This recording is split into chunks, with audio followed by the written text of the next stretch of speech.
లలిత exchange Utsav. పాత నగల అదే బరువుకి కొత్త నగలు తీసుకో. నగల ప్రైస్ లో 20% ఆదా చేసుకోవచ్చు. అంటే డౌన్ ద లేన్ ఇప్పుడు everybody says now okay the next CM would be Lokesh. No Chandrababu Naidu అని మీరు అంటారు సార్, మేము కూడా అంటాం, పబ్లిక్ కూడా అంటారు. అంటే అలాగే తెలుగుదేశం నాయకుల్ని ముఖ్యమంత్రులు చేయడానికి జనసేన లేదు, అది కూడా మీరు ఇంకోసారి చెప్పండి బలంగా. Okay, so how confident are you now for the coming elections?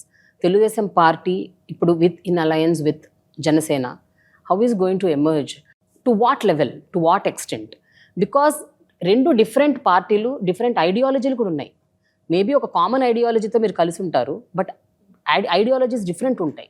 And two different parties coming together for a common cause, but will have lot of issues. They will have their own strengths and weaknesses. How are you going to address that? No, first మీరు చూస్తే 2019లో తెలుగుదేశం పార్టీకి వైకాపాకి ముందు vote share difference is 10%. So contextually I need to convince 6 and 100.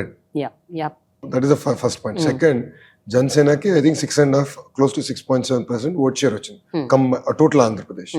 So together we are now a formidable opposition. And మా agenda ఒకటే, రాష్ట్రం. మా ఎజెండా ఒకటే, ఆంధ్ర ప్రజల గురించి. అవును, కొత్తగా పెళ్ళైనప్పుడు గొడవలు లేకుండా ఉన్నావు కదా. ఇప్పుడు I have been now married for 16 years, but we fight on trivial issues. That is life, that is the beauty of life, that is the journey.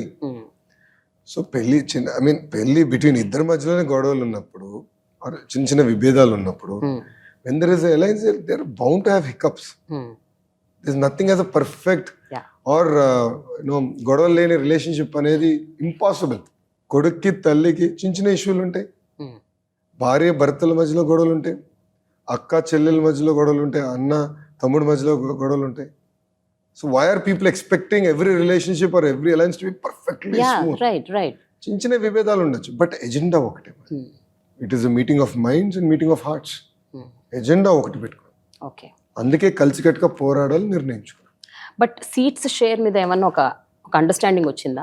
175 సీట్స్లో ఎన్ని చోట్ల నుంచి జనసేన పోటీ చేయబోతోంది? దాదాపు ఒక అవగాహనకు వచ్చింది, బట్ ఇంకా ఫైన్ ట్యూన్ చేయాల్సిన అవసరం ఉంది. అది నెక్స్ట్ 1 month లో మా తెలుగుదేశం పార్టీ అధ్యక్షులు వారు చంద్రబాబు నాయుడు గారు, అదేవిధంగా పవన్ కళ్యాణ్ గారు కలిసి ప్రకటిస్తారు. ఓకే, ఒకవేళ ఊహించినట్టు, మీరందరూ ఊహించినట్టు గవర్నమెంట్ ఫామ్ అయితే డిప్యూటీ సీఎం పవన్ కళ్యాణ్ గారు అవుతారా? అది వాళ్ళిద్దరు నిర్ణయించుకోలేదు, బాబు గారు చంద్రబాబు నాయుడు గారు. But it is the party, no? You all also will discuss and do it, కదా? That will be decided by Telugu Desam party, Chandrababu Naidu గారు, పాలిట్ బ్యూరో, అదేవిధంగా పవన్ గారు. They have to decide. It is not for Lokesh to decide కదా.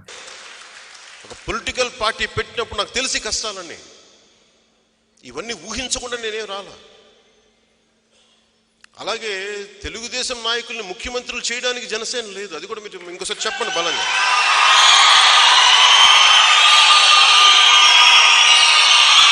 బలంగా చెప్పండి.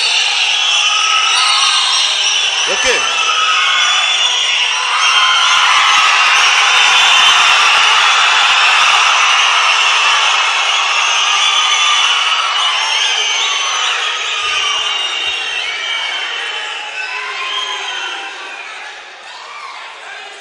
ఇది okay okay okay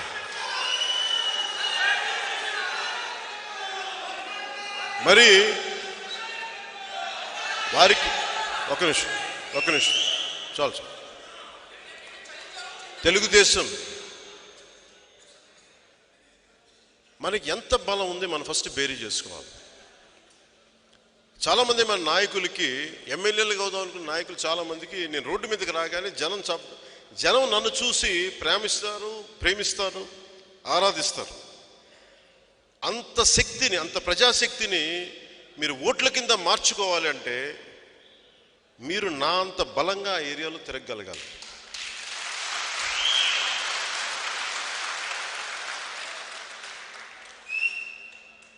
ఇవన్నీ చేయకుండా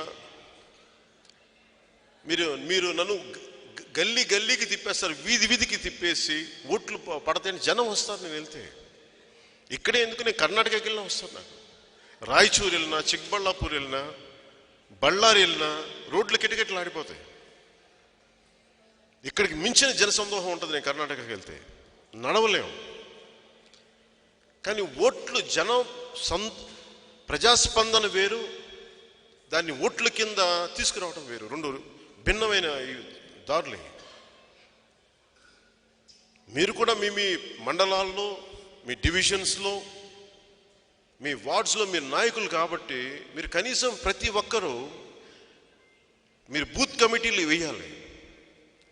ఒక్కొక్క మెంబర్ కనీసం 100 ఓటర్లు తెలిసి ఉండాలి. దాంట్లో కనీసం సగం ఓట్లు వేయించగలిగే సత్తా ఉండాలి వాళ్ళకి.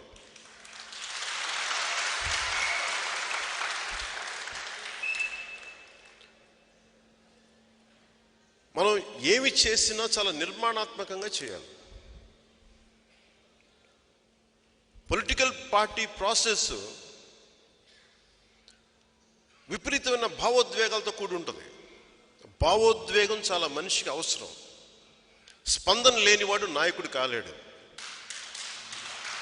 స్పందన ఉండే తీరాలి. కానీ దాని వెనక నీ ఆలోచన ఏంటి?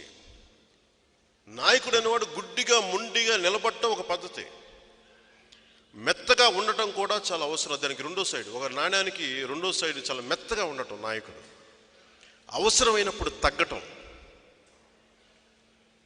ఇంకోసారి అవసరం అయినప్పుడు తిరగబడటం. బెబ్బులిలా తిరగబడాలి రాజకీయం.